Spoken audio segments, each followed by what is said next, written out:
আজ একটা স্বাস্থ্যকর খিচুড়ির রেসিপি নিয়ে হাজির হয়ে গেলাম। যখন খুব বেশি খিদে পেয়েছে অথচ হাতে বেশি সময় নেই, তো ঝটপট বানিয়ে নিতে পারেন ওটস দিয়ে খিচুড়ি। দুর্দান্ত স্বাদের এই খিচুড়ি খেলে পেটও ভরবে, মনও ভরবে, সময়ও বাঁচবে আর ওজনও কমবে।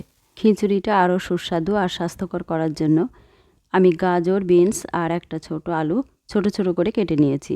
তবে আপনারা আপনাদের পছন্দ মতো যে কোনো সবজি এর সাথে অ্যাড করে নিতে পারেন। আর নিয়েছি 1 কাপ মিক্সড ডাল। এখানে 4 রকম ডাল আছে: ছোলার ডাল, মসুর ডাল, বিউলির ডাল আর মুগ ডাল। আর নিয়েছি ওটস। এখন একটা প্যানে সামান্য একটু সরষের তেল দিয়ে দিলাম। তেলটা একটু গরম হয়ে এলে দিয়ে দিচ্ছি পেঁয়াজ কুচি আর 3টি কাঁচা লঙ্কা কুচি। এখন একটু নাড়াচাড়া করে নিয়ে দিয়ে দিচ্ছি কেটে রাখা বিনস, গাজর আর আলু। সবজিগুলো দিয়ে একটু নাড়াচাড়া করে নিতে হবে। তবে খুব বেশি ভাজার প্রয়োজন নেই, কারণ আজ আমি খুব কম সময়ে আর কম তেল মশলা দিয়ে খিচুড়িটা বানাবো। এখন দিয়ে দিলাম 1 চা চামচ লবণ। লবণটা দেওয়ার ফলে সবজিগুলো খুব তাড়াতাড়ি নরম হয়ে যায়।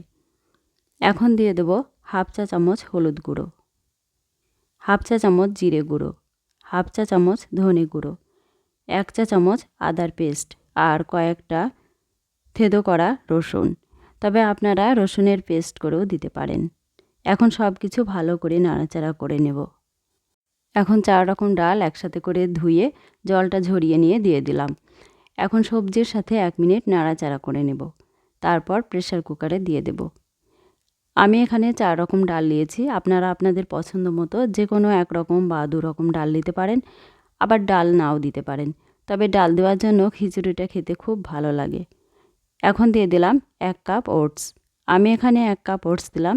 আপনারা আপনাদের প্রয়োজন মতো কমিয়ে বা বাড়িয়ে নিতে পারেন। ওটসটাও একটু মিশিয়ে নিয়ে দিয়ে দিচ্ছি জল।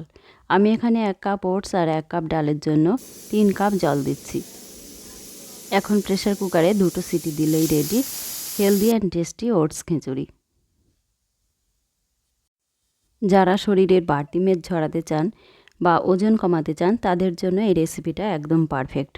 আর এই রকম স্বাস্থ্যকর একটা রেসিপি নিয়মিত খেতে পারবেন। রোজ ব্রেকফাস্টে এরকম একটা রেসিপি রাখতেই পারেন বা লাঞ্চও সারতে পারেন। আর এটা দিয়ে যদি টিফিন সারতে পারেন তাহলে তো কথাই নেই। রেসিপিটা ভালো লাগলে চ্যানেলটা সাবস্ক্রাইব করে পাশে থাকার অনুরোধ রইল। খুব তাড়াতাড়ি দেখা হচ্ছে অন্য কোনো রেসিপি নিয়ে। সবাইকে অসংখ্য ধন্যবাদ।